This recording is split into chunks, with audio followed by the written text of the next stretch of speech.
Good morning. Coming up this morning on DC News Now, former Loudoun County Superintendent Scott Ziegler back in court this morning for what could be the final day of his trial. What to expect from court today, we'll have that for you. Plus, Congress divided as time is running out to avoid a government shutdown. Coming up, what that could look like right here in the DMV. Jackie, good morning. Good morning, Tosin. Out there this morning, we are seeing reduced visibility for parts of the region associated with patchy fog, and we're also seeing a little bit of that mist and drizzle. So yes, you may need the umbrella before you step out the door this morning. I'll have more details and that weekend forecast coming up. And also coming up this morning, Montgomery County Council looking for answers from school officials after allegations of sexual misconduct against a high school principal. The station covering all of the DMV. This is DC News Now.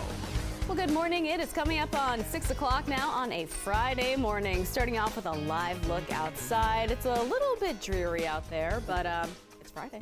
It is Friday. That's what get us through. Yes. Thank you for starting your morning with us here on DC News Now. I'm Tanaya Wright. Good morning. I'm Tosa Fakile in for Corey James. Shanika is tracking your commute on this Friday morning. But of course, let's start with Jackie. And Jackie, it's a little warmer to start our morning today, but it's still kind of like Right, exactly. It's still a little bit dreary out there. We're tracking some of the patchy fog, some of that mist as well. But the good news is that this weekend we're tracking much nicer conditions, especially for any of those outdoor plans that you may have. The visibility out there this morning with that patchy fog that has brought it down to about 3 miles in Manassas, 4 in Martinsburg, 2 in Hagerstown, 3 in Frederick. We're now seeing a better conditions in DC. We're now up to 10 miles of visibility. So it looks like that fog has started to dissipate, at least in the district. Sadly, radar showing us at least a wider view. We are seeing some mist and drizzle. It's tough for the radar to pick up across the DMV, but notice a lot of rainfall being pushed into the New York City area as well as southern New England. They do have some flood warnings in effect there. Back here locally, we do have coastal flood advisories. That goes until 5 p.m. or now it's up to 11 p.m. this evening. They keep going back and forth. So until 11 p.m. this evening for DC, but at least for Charles as well as St. Mary's County, that goes until 5 p.m. this evening. In terms of temperatures, upper 50s to low 60s right now, so a little bit warmer than yesterday morning, but we'll see high temperatures today right around 70. More details coming up, but Shanika's here with the All-Important look at those roadways. How's traffic?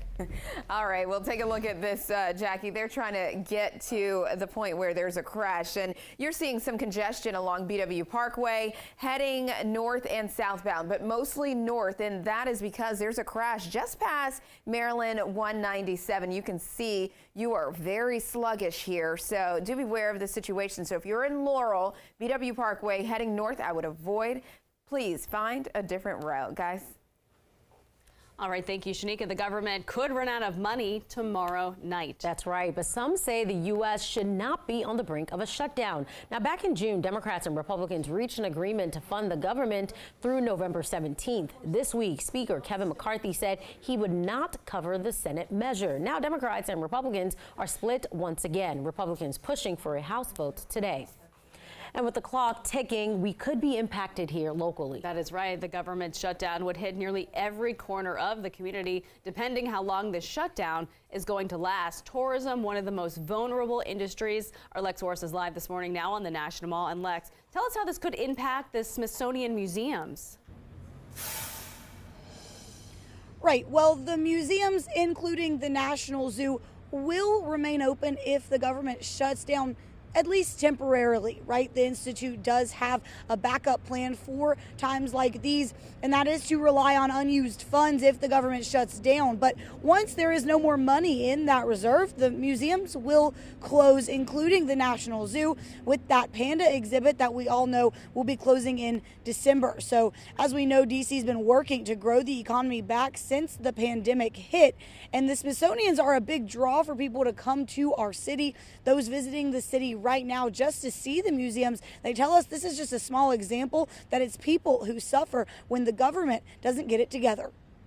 It would be kind of sad for people who are coming from other countries not to be able to go in and see that. All they'll be able to see is buildings, which are nice, but it's not the same.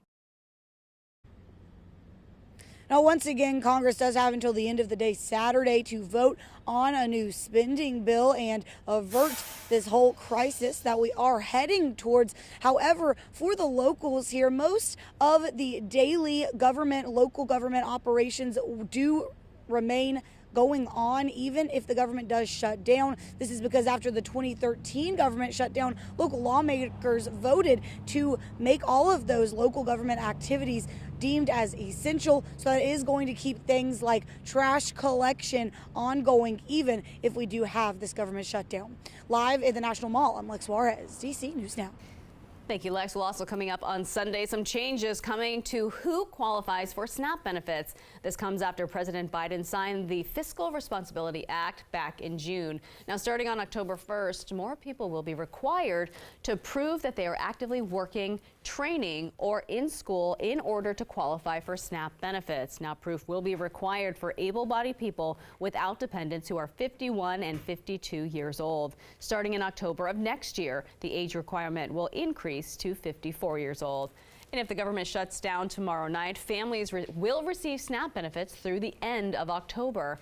If the shutdown lasts beyond October, the Biden administration says there would be some serious consequences. All right, 6:05 now. Prince George's County Police are investigating the death of a woman inside of a home. Police say they found that woman suffering from gunshot wounds. Now, police say they found the woman shot around 3:45 yesterday afternoon. It happened in the 200 block of Harry S. Truman Drive in Upper Marlboro. Police say she was pronounced dead on the scene. It's tough because I've been living here since right before the pandemic, and it's been fairly quiet. So it's tough just knowing that kind of activity is happening just right across the street. Police are still searching for a motive and suspects in this case. And police are on the hunt for a suspect involved in a double shooting at the Addison Road Metro Station. The shooting happened Wednesday afternoon near the bus bay. Police say 2 bystanders were shot as 2 men exchanged gunfire. 1 suspect is in custody. Police are searching for another suspect. D'Angelo Walker is wanted by police. And at 6:06, the jury trial against former Loudoun County Public School Superintendent fired for mishandling sex assault cases continues for another day. Our Liberty Zabala tells us today the jury may come back with a verdict. Liberty, good morning.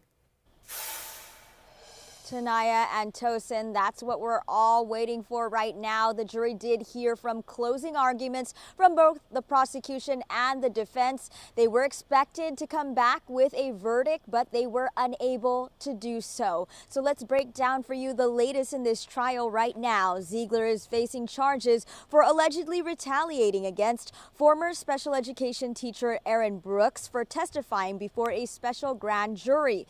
That same special grand jury that found Ziegler and the school division failed at every juncture to prevent sexual assaults. Prosecutors say Brooks raised concerns over a nonverbal autistic student touching her inappropriately, but says administrators failed to stop it. She filed a Title IX in March of 2022. That same month, Brooks also went to a political operative named Ian Pryor, who addressed the issue publicly during a school board meeting. Prosecutors say she was fired for speaking up, but the division says Brooks violated the student's privacy in doing so. The division's lawyer also reviewed Brooks' file and found there was cause for her termination, and that her termination was based on her performance as a teacher. Brooks is also filing a $1 million civil lawsuit against Ziegler. Now, once again, we are waiting for that jury to come back with a verdict, hopefully later today. And then after that, it's not the end for Ziegler. He is set to face yet another trial in February. For now, live here in Leesburg, Liberty Zabala, DC News Now. Thank you, Liberty. A delivery driver has been found not guilty in the shooting of a YouTube prankster, but that driver will still remain behind bars. The driver, Alan Cole, shot the YouTuber for following him around a mall food court earlier this year. Tanner Cook runs the Classified Goons prank channel. Cawley claims that he was acting in self-defense after telling Cook to stop multiple times. Still, the jury did convict Cawley for a different firearms charge. It is not clear how long he is going to stay in custody. And in Montgomery County, council members are calling for more transparency from the county superintendent and the Board of Education. Yeah, it comes after the investigation into Paint Branch High School principal Joelle Beidelman. Now, Beidelman was promoted to the role in June despite being involved in 18 sexual harassment complaints in 7 years. In a council meeting yesterday, Superintendent Monifa McKnight claimed she was unaware of the complaints when Beidelman was made principal. Now the council is asking for a report on the allegations to be released. We have no details about this incident, and we're not privy to the facts. Yet we're called upon to blindly fund budget requests year after year without transparency. How many people have to come forward and say, "Me too," until something is done? The superintendent says she's working to regain the trust of the community. Last week, Montgomery County Inspector General launched 2 investigations into MCPS handling of misconduct allegations. And Montgomery County Public Schools is paying almost $10 million to settle a 2018 sexual assault case at Damascus High School. 4 former football players say their teammates sexually assaulted them with broomsticks in the locker room. That lawsuit claims the school was aware of a long-standing tradition of sexual assaults in the football program and did not investigate. And back here in the district, the owners of 2 Southeast D.C. apartment complexes will have to pay $2 million for violating D.C. housing laws and putting hundreds of tenants in danger. The Attorney General's office says an investigation into the Atlantic Terrace and Southern Hills apartment complexes uncovered hundreds of code violations.